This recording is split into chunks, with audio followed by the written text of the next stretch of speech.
Construction sites are never really quiet. Even after hours, there's always something moving. Sometimes alone in half built structures with dark stairwells, open shafts, and no one around to hear them. In this video, you'll hear 3 scary horror stories from construction workers, moments that felt routine on the job, until something at the site made them stop and listen. If you enjoy horror stories like this, like the video and subscribe. And if you want to support the channel even more, super thanks are always appreciated.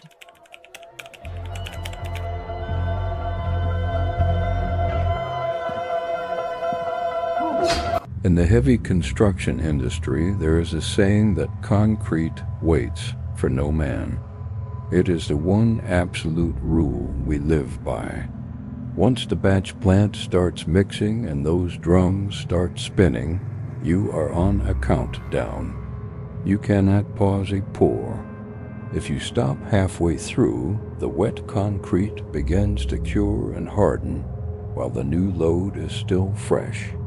That creates a cold joint, a seam in the structure that ruins the integrity of the entire foundation. If that happens on a high rise, you're talking about millions of dollars in damages, lawsuits, and a ruined reputation. That fear of the cold joint drives men to do terrible things. It turns a job site into a place where the schedule is more important than human life. I have been a pump operator for 20 years. I have seen guys lose fingers and break legs, but I never saw true evil until I worked on the Millennium Spire project in Chicago.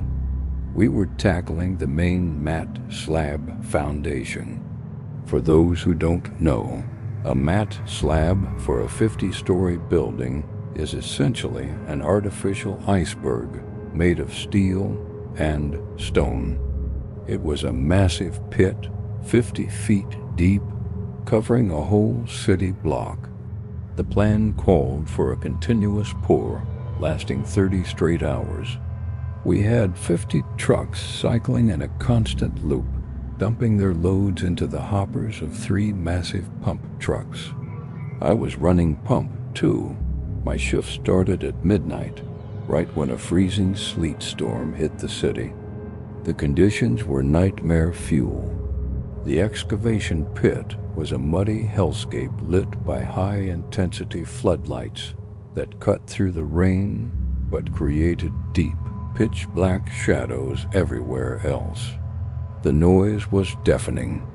You had the roar of the diesel engines, the beep of the backup alarms, the hiss of the air brakes, and the constant, rhythmic thrum of the pump pistons slamming back and forth. Our crew was running on fumes. The foreman was a guy named Miller. Miller was old school in the worst way. He didn't care about safety regulations or fatigue. He only cared about his bonus for finishing ahead of schedule. He was prowling the edge of the pit like a prison warden, screaming into his radio every time a truck was 30 seconds late. Because the job was so massive, the company had brought in day laborers from a temp agency to help with the grunt work. These were kids, mostly, who had no business being on a site this dangerous at night. There was one kid down in the hole named Lucas. I remember his name because I checked the roster later. He was maybe 19, skinny, looking totally overwhelmed. His job was to wrestle the end hose. That involves guiding a 4-inch rubber tube, pumping liquid rock at high pressure while wading through knee-deep wet concrete. It is backbreaking work. The pit floor was a grid of rebar steel reinforcement bars, thick as your thumb, tied together in a mesh with 6-inch gaps. You have to walk on top of that steel mesh. One slip and your leg goes through the gap, and you can snap an ankle or tear your knee apart. Around 3:30 in the morning, the tempo of the job shifted. The rain got heavier, turning the clay walls of the pit into grease. I was watching my gauges, trying to keep the pump pressure steady, when I felt a plug form in the line. This happens when a clump of aggregate gets stuck. The pressure builds up instantly behind the blockage. The hose on the ground bucked violently, like a dying snake. I saw it happen in slow motion from my operator's platform. The heavy rubber end hose whipped sideways and slammed into Lucas's chest. The force of it lifted him off his feet. He flew backward and landed hard on the rebar grid. But he didn't just land on top of it. The impact drove him down through the top layer of the steel cage. His boot got hooked on a lower bar, and his body twisted at an unnatural angle. He hit his head on a vertical steel dowel with a sickening crack that I felt more than I heard. Lucas went limp instantly. He slid further down into the cage, trapped between the layers of steel, lying in the trough where the fresh concrete was about to go. I slammed the emergency stop button on my remote. The pump silenced. The sudden lack of vibration was jarring. I grabbed my radio mic and keyed it, screaming that we had a man down in the Sector 3 pour zone. I pointed my spotlight right at him. Lucas was unconscious, his high-visibility vest smeared with gray mud, his body tangled in the iron web. I expected the site to shut down. I expected the medics. I expected Miller to call for the extraction team. Instead, Miller's voice crackled in my earpiece. He didn't ask if the kid was okay. He asked why the hell the concrete had stopped flowing. He was standing on the precipice of the pit, looking down. I saw him spot Lucas. He stared at the kid for a long moment. Then he looked at the line of mixer trucks backed up onto the street.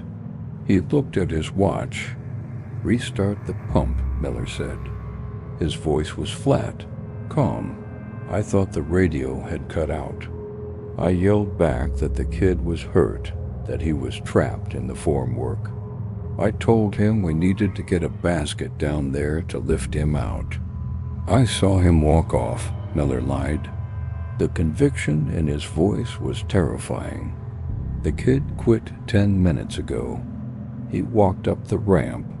That's just a vest he left behind. Now restart the damn pump before we lose the load." I froze. I looked down. It wasn't just a vest. I could see Lucas's arm twitching. He was alive. He was waking up, but the wet concrete around him was a fluid, self-leveling mix. It was already rising, oozing through the rebar like gray lava. "Miller, he's moving," I shouted. "I am not burying a man." Miller sprinted toward my truck. He climbed the ladder to the operator platform, his face twisted in a rictus of rage. He shoved me hard against the control panel. He was a big man, strong from years of lifting steel. "You listen to me," he hissed, spraying spit in my face. "If we stop this pour, we lose the slab. The company loses $10 million. You lose your job, your pension, and I will make sure you never work in this state again. Now, are you going to push the button, or do I have to throw you in the hole too?" I looked at the other workers down in the pit, the veterans, the guys I had beers with. They were standing 10 feet away from Lucas. They had to see him. They had to know, but they were looking at their boots. They were looking at the sky. They were terrified of Miller, and they were terrified of the poverty that comes with being blacklisted. Miller didn't wait for my answer. He smashed his hand down on the override switch. The engine roared back to life. The pistons began to hammer. I watched in horror as the hose spewed a fresh surge of gray sludge. It poured out directly over where Lucas was trapped. I saw him try to lift his head. I saw his eyes open, wide and white in the muddy darkness. He tried to scream, but the mix is heavy. It weighs 150 pounds per cubic foot. It pinned him down instantly. The concrete covered his legs, then his chest. He reached a hand up, fingers splayed, grasping at the air, grasping for help that wasn't coming. The guys down in the pit turned their backs to him. They started up their vibrators, long mechanical probes used to settle the concrete. The buzzing sound of the vibrators drowned out everything. They worked the mix around him, vibrating the air bubbles out, ensuring the concrete packed tightly around his body. His hand stayed above the surface for maybe 10 seconds. Then the gray wave rolled over it. The surface smoothed out. It was just a flat, gray expanse. A tomb. I vomited over the side of the truck.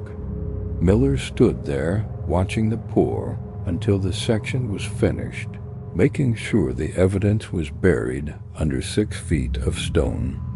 I quit the next morning. I didn't even pick up my check. I went to the police, but I didn't have proof. I was a frantic construction worker telling a wild story. Miller had the paperwork. He had forged a time card showing Lucas clocking out at 3:15 a.m. The other workers, the ones who saw it, they all backed Miller up. They said Lucas complained about the cold and left. The police treated it as a runaway case, a transient kid who moved on to the next town. The building is finished now. It is a shining spire of glass and steel. People pay thousands of dollars a night to stay in the hotel rooms above. They have weddings in the ballroom. But I know the truth. The foundation of that building is not just limestone and cement. It is flesh and bone. Lucas is still there, encased forever in the sub-basement, holding up the weight of a city that didn't care enough to stop the machines.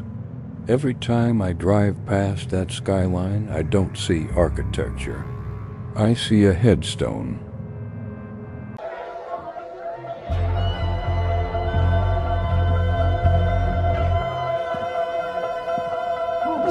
There is no isolation on Earth, quite like the cab of a tower crane at night. You are sitting in a plexiglass box suspended 200 feet in the air. The city below is a grid of amber streetlights and moving headlights, but up there, it is just you and the wind. The silence is absolute, broken only by the hum of the electric heater and the creaking of the steel mast. You feel like a god looking down on the world, detached and safe. But I learned the hard way that the feeling of safety is a lie. Being that high up doesn't mean you are safe. It just means you have nowhere to run. I was working a double shift on a commercial project in the warehouse district. We were building a new tech campus. It was 2 a.m. on a Tuesday. The site was dead quiet. The ground crew was on a lunch break in the trailer, and I was idling in the cab, waiting for the radio call to rig the next load of beams. To pass the time, I picked up my binoculars. I usually use them to check the rigging connections on the ground, but at night, I used them to scan the city. My eyes settled on the building directly across the street. It was an old brick textile factory, gutted and abandoned. The project had stalled due to bankruptcy 2 years ago. It was a skeleton of a building, just walls and open window frames, staring out like hollow eyes. I saw a flicker of movement on the 4th floor. It was strange. That building was supposed to be sealed tight. I adjusted the focus on the lenses. 3 men were moving through the shadows inside the factory. They were wearing dark tactical gear and headlamps. They were dragging a large, heavy object across the concrete floor.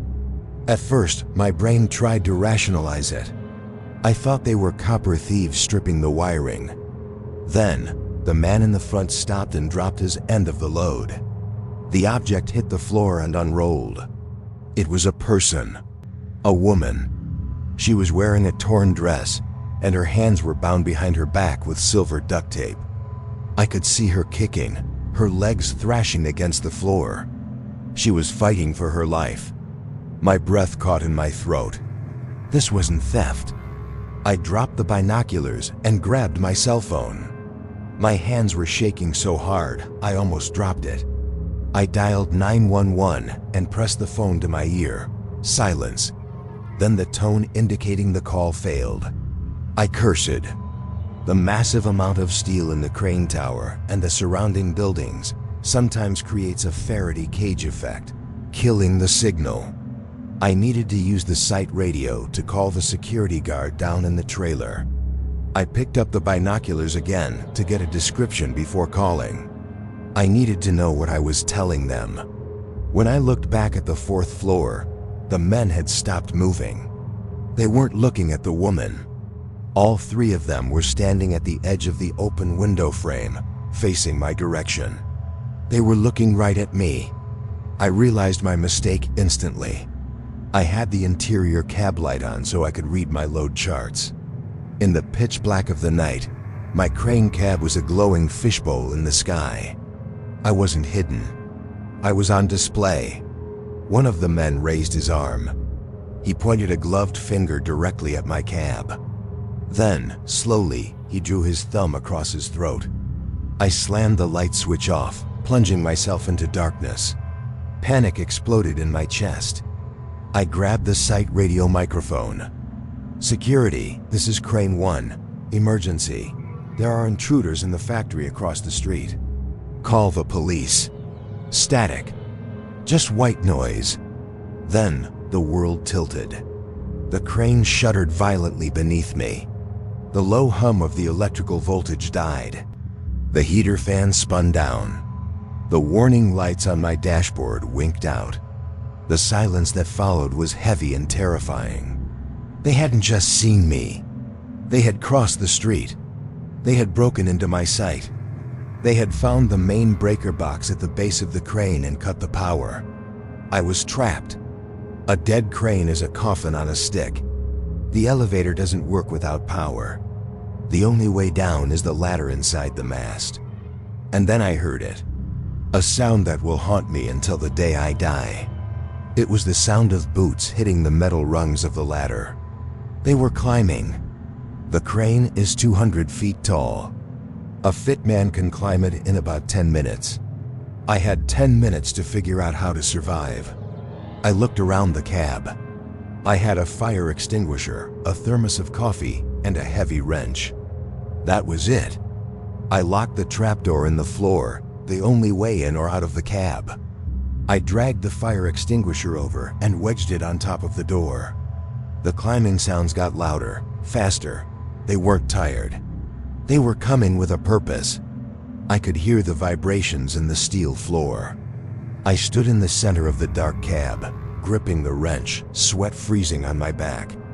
Someone was directly under the floor. A fist banged on the trapdoor. "Open up," a voice said. It wasn't a movie villain voice. It was calm, efficient. "We just want to talk, buddy. Open the hatch." I didn't answer. The trapdoor bucked upward. The fire extinguisher rattled. They were shoulder checking the door from below. The latch strained. It wasn't designed to hold back a determined assault. I looked out the front window. The jib, the long horizontal arm of the crane, stretched out into the darkness over the street. Along the side of the jib is a narrow steel maintenance walkway. It is a terrifying place to be even in daylight with a safety harness clipped on. I didn't have a harness. I didn't have a safety line. The trapdoor cracked. A beam of a flashlight cut through the gap. They were breaking in. I made a choice. I unlatched the front windshield of the cab. It swung open, letting in a blast of freezing wind. I climbed out of the cab, stepping over the control console. My boots hit the icy steel grating of the walkway. I didn't stand up. I got down on my hands and knees. I crawled. I crawled away from the tower, out onto the arm, hovering over the abyss. The wind was whipping at my clothes, trying to drag me off. My hands were numb on the freezing metal. I made it about 60 feet out, into the shadows of the steel lattice structure. I laid flat, pressing my face against the grate, praying the darkness would hide me. I watched the cab. 2 men burst through the trapdoor. I saw their flashlight beams sweeping the small interior. They saw the open front window. One of them leaned out, shining his light down the walkway. The beam swept over the steel. It passed over me. I held my breath. My heart was hammering so hard I thought they could hear it. "He jumped," the man yelled to his partner. "He's not here." "Check the counter jib," the other voice said. "Check the back." They assumed no one would be insane enough to crawl out onto the main jib without gear. They spent 5 minutes tearing the cab apart, looking for a hiding spot that didn't exist. Then they gave up. I heard the boots on the ladder again. Going down. I didn't move. I lay on that steel grate for 3 hours. I lay there until the sun came up and the morning crew arrived to turn the power back on. I was hypothermic, unable to speak, unable to unclench my hands from the steel. The fire department had to use a basket to get me down. I quit that day. I moved 3 states away. I never spoke to the police. If those men could breach a secure site and cut the power that fast, they weren't random thugs. They were professionals. And professionals clean up loose ends. I wasn't going to be the loose end. But I checked the news. 3 days later, a body was pulled from the river. A Jane Doe.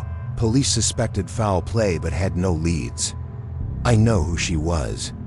And I know that I watched her die because I was too scared to do anything but save myself. I am not a hero. I am just the guy who hid in the dark while the monsters did their work.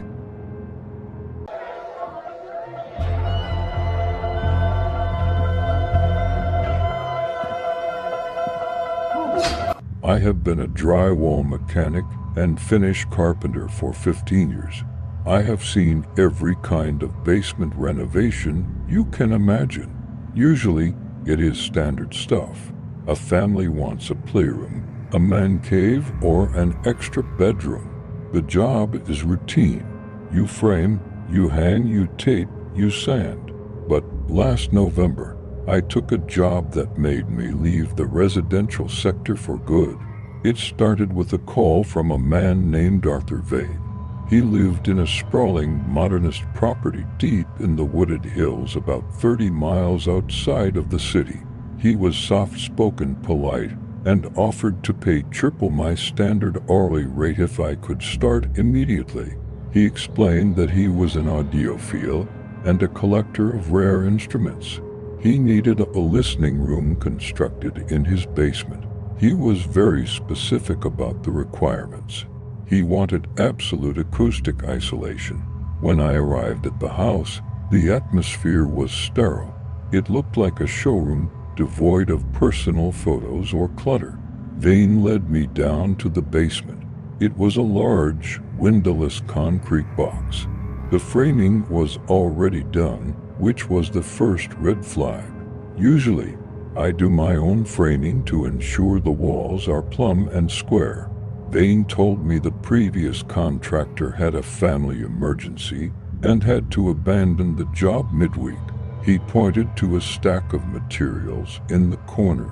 It was high-end stuff: Quietrock, which is sound-damping drywall, heavy mass-loaded vinyl sheeting, and acoustic isolation clips. This wasn't just for listening to jazz records. This was industrial-grade containment. I started working. The money was too good to walk away from, even if the vibe was off. The framing was strange. The studs were spaced incorrectly, closer together than code required, making the structure incredibly dense. As I began hanging the first layer of board, I realized there was no ductwork. I pointed this out to Vane, who was watching me from the stairs. I told him that if he sealed this room up tight with double layers of drywall and vinyl, there would be no oxygen exchange. It would be a suffocating box. He dismissed my concern with a wave of his hand. He claimed he had a specialized air exchange system that would be installed through the floor later. I am a contractor, not an engineer, so I shrugged and went back to work. By the third day, I was exhausted. The sheets of Quiet-Rock are heavy, much denser than standard gypsum board. I was working late, around 8 p.m., trying to finish the second layer on the back wall. I dropped my utility knife. It skittered across the concrete floor and slid into the gap between the bottom plate of the stud wall and the foundation. I got down on my stomach to fish it out. I shone my flashlight into the gap. The beam cut through the dust and cobwebs. My hand brushed against something that wasn't my knife. It was leather. I pulled it out. It was a tool belt. It was old, worn leather covered in drywall dust. That in itself was strange. No carpenter leaves their belt behind. A belt takes years to break in. It is part of you. I looked inside the pouches.